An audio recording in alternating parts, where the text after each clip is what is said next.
For today's episode, I'm going to be talking about my experience on the menu and what I've learned, who I met, what it was like, and just little behind the scenes for those who are big fans of the movie. Hello, my name is Christopher Green, and welcome to Thank You for Sharing podcast. As I said earlier today, we're going to talk about how it was for me to be on the movie The Menu. So, naturally, I kind of put this episode off a little bit, partly because I don't know if I could talk about everything I'm talking about. So, if you're watching this, Searchlight Pictures, please do not sue me. Anyway, I was kind of nervous to talk about this video because it's really hard to encompass exactly what I've experienced on this whole process. So I'll tell you a little bit about my story. So I'd maybe like graduated high school. I'd graduated college, and around the time that I heard news about the menu being shot, I was kind of like in my theater bag. I had just got cast from my first play, like first professional play was like Sweat by Lynn Nottage. If you're into plays, like look it up. It's a pretty good play. But at the time, COVID was really rampant and I couldn't do the movie. I couldn't do the play. So I was a little sad about that. But then this movie kind of presented itself, and I had gotten headshots for auditioning from the play. So I had like these spare, headshots that I could use for auditioning for the movie. And this kind of like audition went out that was like, hey, we're looking for like an ensemble cast for like chefs and things to be in this movie. I don't know if they had released what was the name of the movie quite yet, but I mean, it is to what we know now. It's The Menu. And so I remember just kind of like, why not? I was like, I got these professional headshots. Let me just go ahead and kind of just like take a shot in the dark. So I submitted for the movie and I got an audition for the movie, which was really cool. So they had took me into this room and I had to like practice saying like, yes, chef, like, yes, chef, which is very weird because they were looking for people who were mainly like actual chefs. Although I don't want to brag about my cooking skills, I'm not a professional chef. Would I make Gordon Ramsay happy? Possibly so. A couple of people would like to debate otherwise, but if they say anything else, they're simply just haters. But anyway, back on subject. I was auditioning for this movie, and I remember just being super nervous when I walked into the audition room. But I was just kind of being myself. I just was like, super nice to the people because I'm a big guy on like humility and gratitude. And the people who were just running the audition, they were so nice. I literally just walked in there and I said, yes, chef. So, I want to say maybe like a week or so go by, I didn't hear anything from the movie. And at this point, I'm kind of debating like, okay, am I going to do this professional play or am I going to do the movie? And so as luck would have it, I guess, I probably wouldn't have deemed it as luck now. They had canceled the play due to COVID. And I just heard back from the menu. But when I finally heard back from the menu, I was told that I didn't get casted. And I was kind of like bummed out. I was a little sad about it. I was like, okay. But hey, I was like, it's my first thing I've ever auditioned for with these professional headshots. So I was like, I'm not really bummed out about it, whatever. And then I get an email saying like, hey, Chris, we liked you so much. We just threw you in another pile and you got picked to be a boat waiter. And I was like just super stoked for the opportunity and really didn't understand what it meant. I was under the pretense of like, there's gonna be 1,000 other boat waiters. No, I was the only boat waiter besides my boy John Paul. Shout out John Paul, who was like the other boat waiter, but he actually had line. So what I thought was gonna be such like a not personable experience turned out to be one of the most intimate experiences I've had with people and actors who, first of all, I didn't even know who was attached to the movie. I remember like getting the job. I don't even think I knew anybody attached to the movie. And it's like 5 o'clock in the morning. I think the call time was like 5, yeah. And I was just like, walking around on set and I see Anya Taylor-Joy, which if you're a fan of The Queen's Gambit, which that movie was being shot maybe like 6 months after that whole like debacle had happened or the whole show had been released, I just walked around. It was like 5 o'clock in the morning, and I just see Anya in like a wig cap just walking around on set, and I'm like, what is going on? Is that who I think it is? Man, the experience, I want to say, first of all, I want to say like it was a little culture shock for me, a little like shell shock because I just graduated college like 6 months ago. And at the time, like 6 months ago, prior to that, me and one of my friends, we were watching like the Queen's Gambit. We just started the Queen's Gambit. So for me to be on set with one, like the main actress from that afterwards was just kind of like mind blowing for me. So as I got on set, I got to know and I got to recognize some people who I've seen in movies like my entire life. Like I said, we had Anya Taylor Joy, Nicholas Holt, um, John Leguizamo, Janet McTeer, Judith Light, Amy Carrero, Mark, like just great people. And it was my first time being on a movie set, like a legit movie set. Like I think I did a couple of like concepts of proof. All my film people, you know what concepts of proof are, but I did like a few concept of proofs in college. So like I haven't even been on a full student film, let alone like a film. And remind you, this is a Fox Searchlight production. Like this is a huge thing. And I remember just kind of being in awe how things worked. Like there was so many like different parts, and there was like everybody was kind of like just doing their own thing, but it was so like cohesively, but it was just so much going on. And I was like in shell shock, just taking everything in. I did maybe about 4 days on set, and then, which by the way, if you're spending days on set, those 4 days, if you like, I met my boy John Paul. Shout out John Paul, man, brother, I love you. But shout out John Paul. I had met John Paul, which was he was saying something crazy when I first met him. Oh, what was he saying? He was just saying something like just completely unhinged. But as you're on set with people for like 12 hours, 12 plus hours, that catalyst of I don't know you, like that doesn't kind of exist because you're literally like anybody in the movie making business would tell you movies are 100% just like waiting around, chilling. And so in the midst of this, like just getting to talk to people, you become closer with them. And I had a couple of people who I really became close with, John Paul, Mel, oh man, shout out Mel, who was like one of the boatmen. He has lines in the movie and things like that. And so for me, like, this was such an awe experience. And at the time, I was like working at a place where I did not particularly like my job. I think it's fair to say that. And I just couldn't believe that, like, wow, bro, I'm not at work. I'm on set with like movie stars. I think there's a certain professionalism you need to have. I think it's definitely cool to admire people's work, but I do think there's like a, not necessarily fangirling because at the end of the day, man, we're all here to work. And I do think everybody's part is valuable, long as everyone's kind of doing their thing. And so we kind of get into this, man, and we were on a boat. And dude, when I tell you, we were on a boat so freaking long. When I would get home and I would get in the shower, I have what they call sea legs. I'll be in the shower. Like it was making me feel like I was moving in the shower. It was just a lot. It was a lot to take in. So a little bit about my part. Like I said, I was a boat waiter. So, spoiler alert, I didn't have any lines. Cool, whatever. But we were notified that we were going to be special extras. And what that means is, first of all, the creator of this movie, everything was so intricate. Everything was so detail oriented.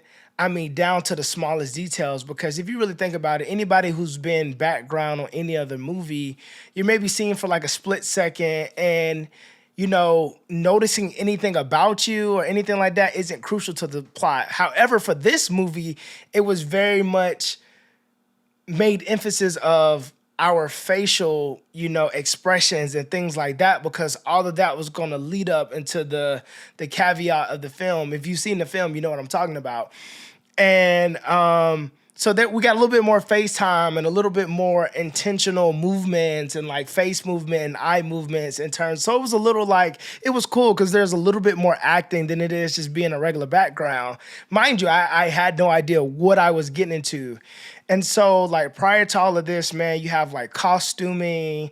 You talk over with like a barber. I mean, every little thing that you could think. You getting COVID tested like every other day. I was getting emails from like Disney, and I thought it was like my Disney Plus account, but like I think Disney owns Fox Like Pictures, so I was getting like Disney emails about my COVID result. Like it was crazy. And then prior to that, I went to Disney World, so I thought I was getting like, oh, you may have been exposed to something at Disney World, something crazy like that. I don't know, only in my brain. There was a whole process to this thing.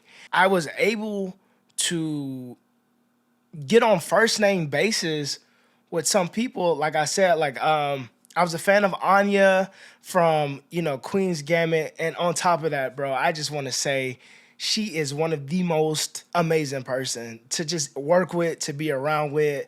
She is super nice, and you know. I kind of had this idea of going into it that, man, like I'm playing such a small part, these people wouldn't care about me. That was not the vibe at all. We had got on first name basis with all of these people. And like, like I said, Anya Taylor, Nicholas Holt, who's from like Warm Bodies, X-Men Origins. Man, his sheet is long. You got Janet McTeer, who's Broadway queen. I think it was crazy. I had read a book, and in my book, it was talking about her performance of, I think the place called Dollhouse, and they used her because like Janet's a tall lady, and she's British, but she's like a tall lady, and the book was talking about like beating stereotypes and things like that, and it used her as an example. Flash forward a couple of months later, I'm sitting here having a full conversation with her, telling her like, "Oh, yo, I was just reading this book and you were in it." But these people were some of the nicest people ever, and not on top of that, Janet McTeer, because, while I was here, I was also just using it.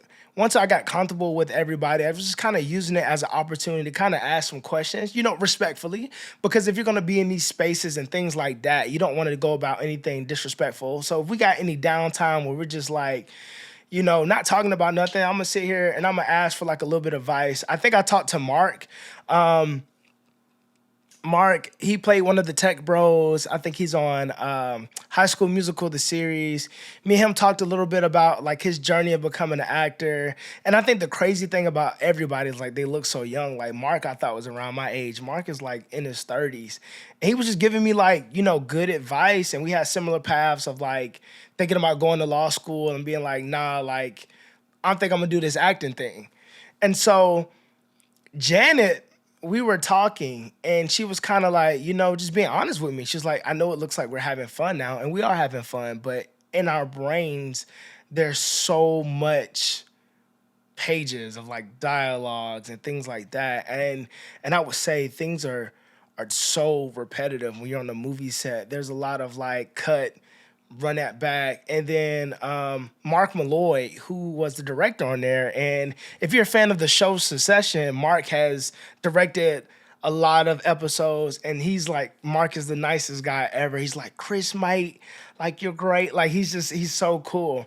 And so, but he's very like I said, surgical almost. So if there was like a scene where something wasn't completely right or something a little bit off, man, he would hop on that. And, I can just appreciate the attention to detail as an artist myself. And so I remember there was a scene, right? So like I said, I was a boat waiter. So my job was to hand people drinks as they got on the boat. If you look in the beginning of the movie, you'll see me a decent amount of times. I have a tray in my hand, and you see me like moving around. And then when they get off the boat, you'll see me on the side of the boat. So check your boy out. But anyway, I remember we kind of hit this kind of like dead end because he wanted me to be, and by the way, bro, John Leguizamo. If you don't know who John is, bro, John is a absolute legend. He's been in the game forever. You know, he voices Sid the Sloth, which and that's like a small role. I don't even want to disrespect you, John, by saying, but like Sid the Sloth, uh, the original Mario Brothers, man, John, absolute legend. And I think I knew him from this movie called The Honeymooners. I mean, and not only does he has an impressive film career, man, his Broadway career is even crazier, man. John, you the GOAT. And so for me to be in a conversation with Mark Malloy and John Leguizamo, and John is like, so when Chris does this, and I'm like, bro, like there is a part of you that gets a little kind of like shit, like you're shocked. I'm like, bro, I grew up watching this man, and here he is mentioning my name when we're talking about blocking. Like it's just crazy to me. Like it really blew my mind. And so there was a scene where we were trying to figure out blocking for where I was going to have to serve drinks to the guests coming on the boat and then get into a certain mark so I could clear this table. And so we kind of hit a standstill. And, you know, I have I have a degree in theater. That's what I did in college. And my professor, one thing that they always instilled in us is actors be actors, professor and directors be directors. And in a sense, it's like actors don't step on directors' toes, like in terms of like trying to give them direction. That's just something you never do. So I didn't do it in college, let alone what I do on a movie set, but there was just something that was just so comfortable about like something about Mark, you know, the director, that just made me so comfortable to kind of be like, you know, let me suggest something. And he let me suggest something. I was like, hey, how about we set these they were like champagne flutes. I was like, how about we set these champagne flutes? I cannot talk today, Lord. Champagne blah, blah, blah. How about we set these champagne flutes to the side? And as the actors pick them up out of frame, when they come into frame, it'll make it look like I served them already. And like everybody on set, like was like going crazy, and they were saying this thing I did not understand at the time, but it was like, get him a voucher, John. Everybody like, get him a voucher. And what that means is, you know, let me get paid more and things like that. But I remember like everything was so intentional, and even for the smallest part, man, they treated us like artists. And I remember, you know, having a conversation with Mark, and he was simply like just willing to work things out with me. Like he wasn't even trying to like tell me what to do. He kind of asked me like what feels comfortable in terms of like which movements that I make, or like there was even one time he wanted me to kind of like make a noise, or kind of like really wanted me to say something, but you know, he couldn't do that because he was like, no, I can't give you lines. But he's like, maybe you can clear your throat, which we did not keep in the movie, but maybe we could, you know, clear your throat and things like that. And so, man, just getting there, and just like there was a part where we shot on a boat. At least most of the scenes I was in was like on a boat. And so they were trying to like film just the boat by itself. So there was a time where everybody, the whole cast, had to go down, and we were just like in this small room. And I'm in a room. It was like a room with like double beds, like but twin beds on the bottom of this boat, which was a nice boat. And I remember just like everyone's just in their conversations, and I'm just thinking to myself like, bro, I'm in a room with people who are getting paid millions of dollars to do what I want to do every day. And it was just like, it was mind blowing to me. And it's just like, just having like small talk, especially like on the first couple of days, because everyone kind of, well, of course, I'm not going to get the treatment of getting to spend as much time as the regular cast did together, but just trying to like make small talk. And so I remember me and Nicholas Holt, we were just kind of talking about like Atlanta. And then like later down a couple of shoot days, we were talking about film photography, because at the time I was trying to get big into film photography, and he'd already kind of whatever. So we kind of talked like some cameras and maybe like what kind of film to buy and things like that. So that was pretty cool. And I was just remember just kind of just being like, wow. And my boy John Paul, he was kind of like, cause John Paul's been acting for a minute, but this was kind of like a big role for him. He was like the boat waiter, and you get to hear his smooth voice as he, places the plate down on the table in the boat scene. And one thing, we were just kind of talking. We were both kind of like, "Wow, bro!" And for him, and he was a big John Leguizamo fan because he grew up watching him. Out of everybody, besides like John Paul, Mel, me and John Leguizamo, bro, we just had kind of like a funny relationship. Like we would just sit there and we would like a funny friendship. We would just sit there and crack jokes, bro. He is one of the most funniest people ever. And those who know me know, I speak a little yo habla español un poco. So I was like speaking Spanish with him, Amy Carrero, and there was like another like I think he was like a DP or something. He was like from Brazil, but he spoke so many languages. He was speaking Spanish. So there was times like we were all kind of like speaking Spanish. And they were just kind of telling stories that like I couldn't fathom, like, of like going to Yankee games and kind of like hanging out with A-Rod or going to see plays on Broadway. Just kind of stuff that I couldn't like, it's not in my it's not in my tax bracket. It's not in my budget. Not yet, at least. I remember there was a scene where I have to clear something off John's table, bro. And I go, and this is while we're rolling, bro. I go and I try to clear it off the table. And John doesn't it's like this little globe, bro, and he won't let go of it. And, I said a few choice words to him afterwards, jokingly, bro. And he just was like laughing. I was like, man, like, and so I would say, man, the experience that I had ultimately was just like, it was so insane, especially as an actor, especially as a young actor. And as I continue on this journey, it is like that's something that like, and then a lot of people could talk about it. I've done other extra roles and things like that. There's like a theater legend, Judith Light. It was cool. I got to see her on other projects that I worked on. It was like, hey, Judith. And she's a legend. But it was just so cool to kind of see everybody like play their roles and then to kind of see the different processes of different actors. Like some were maybe more isolated. Some actors were maybe like, chill. Like John, bro, he was chill. He was just like kind of crack jokes. Whereas other people were maybe kind of like just like having their own different ways and their different like methodologies of like character building, which was so cool to see as like a young actor. And for me, man, really just being able to just enjoy and see how the movie works, man. I seen firsthand that, bro, it's nonstop. The work culture for filmmaking is insane. There's crazy call times, there's crazy hours, and to everybody, every assistant director out there, every just person who's doing their part, like, thank you.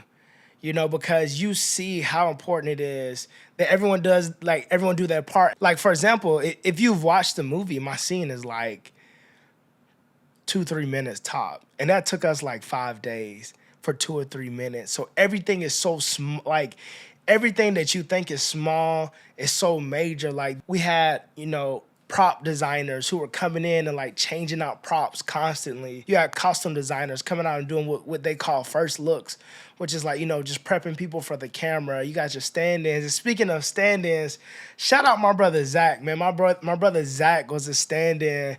And man, just getting to know him and just getting to talk to him. My boy is kind of doing his like stunt work and everything. Shout out to you, Zach, bro.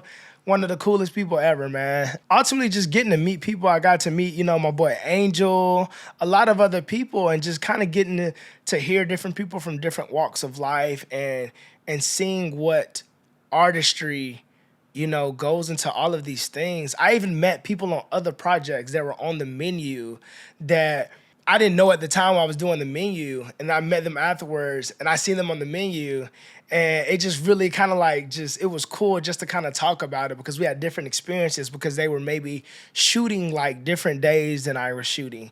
But there's a lot of things, and shout out my man John Paul, man. I really want to say he was one of the people who really kind of, I kept saying this thing when I was on set, like, man, I can't wait. I can't wait till I'm like doing this for real. And he kind of like sat me down and was like, buddy, like you you're doing it for real now. Like you're getting paid to be here. Like this is a start. And him also, man, him helping me get my first like agent. And he, we like to make jokes, bro. He looks young. I hate to admit it, he looks young. But he really like an old man. He's really like 40. And, just the conversations we would have, just hearing about his story of like, bro, he'll tell you all day, I used to model in New York and all this stuff.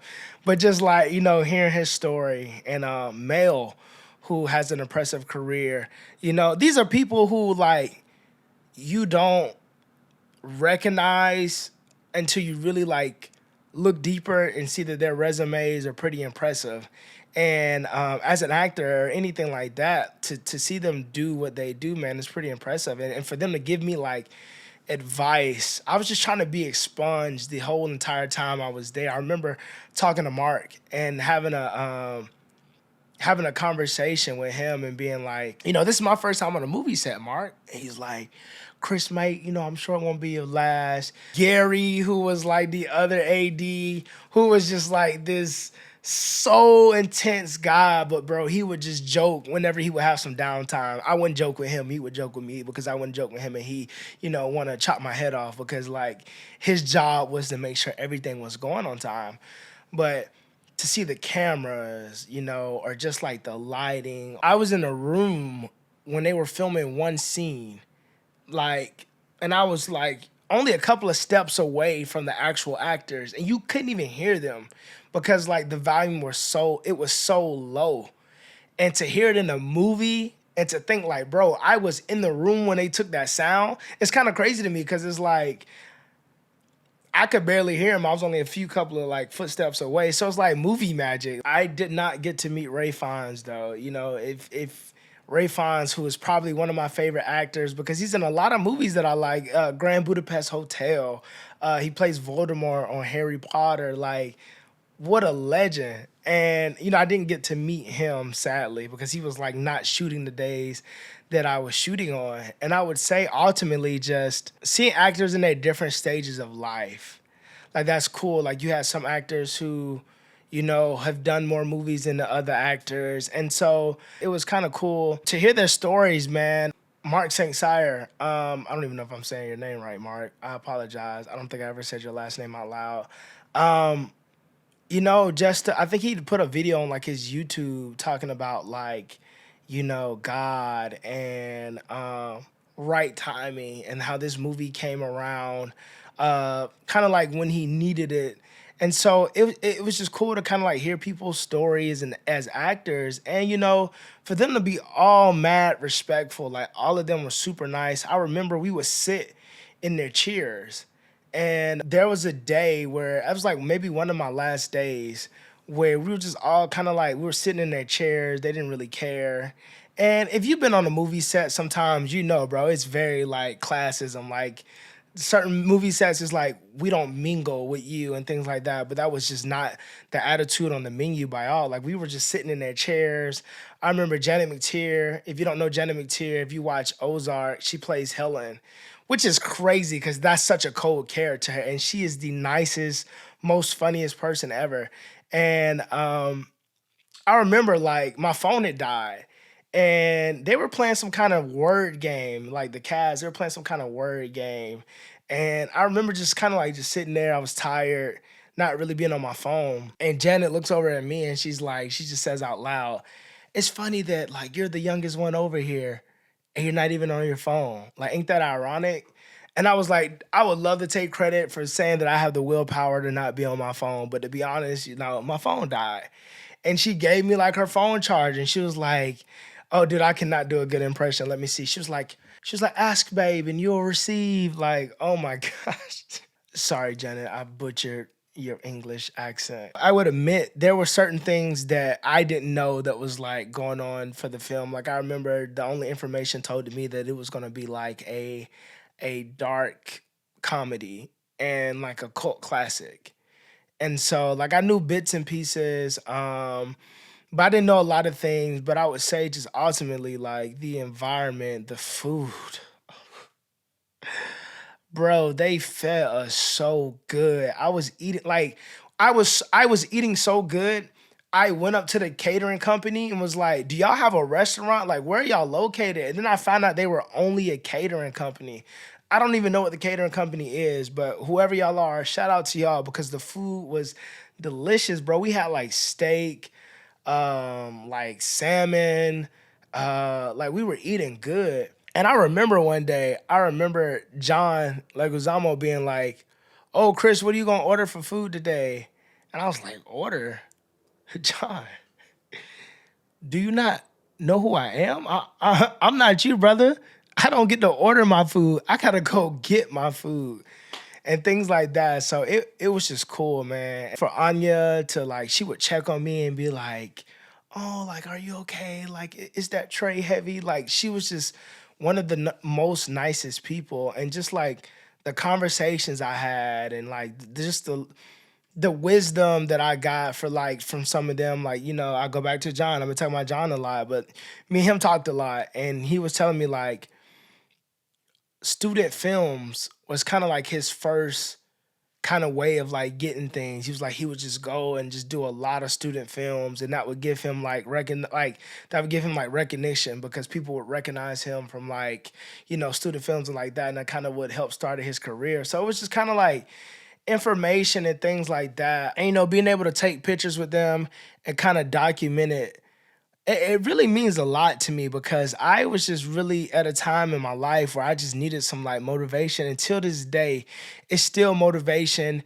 and it's been life changing in a sense. I would say I'm not saying it's been grandiose. I'm not saying people are stopping me asking me for autographs, anything like that. That'd be nice. My friends like to joke with me and call me a movie star and stuff like that, which is it's funny, but like whatever. It's been cool going to a theater and being able to see yourself on the big screen. I think for any actor, bro, that honestly, it really can do a lot for your self-esteem and just kind of like your motivation, man. Any actor knows that like you need motivation. And it's me being in the menu, it's only the beginning. And to experience what I've experienced, even just from what I would consider a small thing, whatever, But I shout out to the people who celebrate me as if it's like a big, and I don't want to knock it and say it's not a big achievement. It's definitely a big achievement. So I really want to sit there. I want to be appreciative and I want to be grateful that God gave me that opportunity to kind of like be a part of that because that was really cool. And sometimes I feel like we get so, when I mean we, me, like sometimes I get so like, all right, bro, this is cool, but like when am I going to be like in a movie with lines and things like that? But I think everything kind of like takes time. So I think the experience just kind of reminds me to kind of like stay focused. And because it's crazy because you can be in a room, you could be on set with these people, but everybody has different journeys on how they got there. And they got different salaries, but they got different journeys of how they got there. And ultimately, for me, it was a very humbling experience and gave me a taste of what I wanted for the future. And it was just cool. Like I said, in a way, it kind of changed my life because, I get to meet people who are a fan of the movies and to tell them I had a part in that success. I was talking to one of my coworkers and he was saying like, people, we come and go.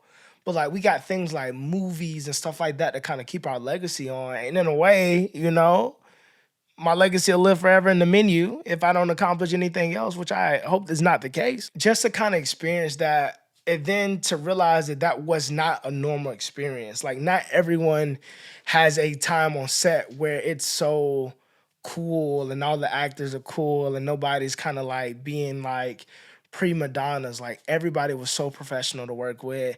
Everyone treated me like they treated me like a professional, and I just really appreciated being there and the entire experience. They even dealt with my bad jokes.